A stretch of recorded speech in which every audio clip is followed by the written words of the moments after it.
پیش خدمت ہے شہرنامہ آواز۔ امریکی شہر لاس ویگاس میں میوزک کنسرٹ کے دوران فائرنگ کے واقعے میں 50 افراد ہلاک اور 200 سے زائد زخمی ہو گئے ہیں، جن میں سے اکثر افراد کی حالت تشویشناک بتائی گئی ہے۔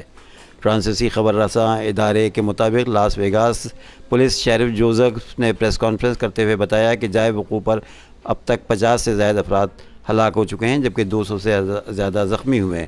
لاس ویگاس کے ایک پولیس افسر نے غیر ملکی خبر رساں ادارے کو بتایا کہ جیسے ہی پولیس کو منڈالے بے کے کیسینو کے باہر فائرنگ کی اطلاع ملی، پولیس فوراً جائے وقوع پر پہنچ گئی اور حملہ آور کو ہلاک کر دیا، جس کی شناخت اسٹیفن پیڈرو کے نام سے ہوئی ہے۔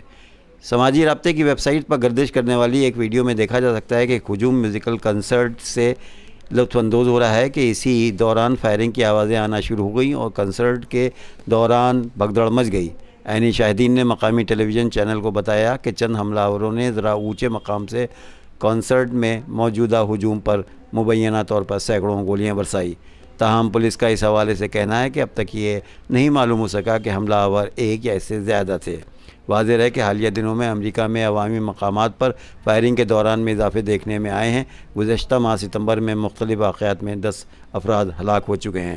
امریکی ریاست ٹیکساس کے شمالی علاقے پلانو میں واقع ایک مکان میں پیش آنے والی فائرنگ کے واقعے میں بھی پچھلے ہفتے 8 افراد ہلاک ہو چکے ہیں۔ یاد رہے چند روز قبل ہی امریکی ریاست کے دوسرے علاقے میں بھی نقاب پوش مسلح شخص نے فائرنگ کی تھی، جس کے نتیجے میں 6 افراد ہلاک ہوئے تھے۔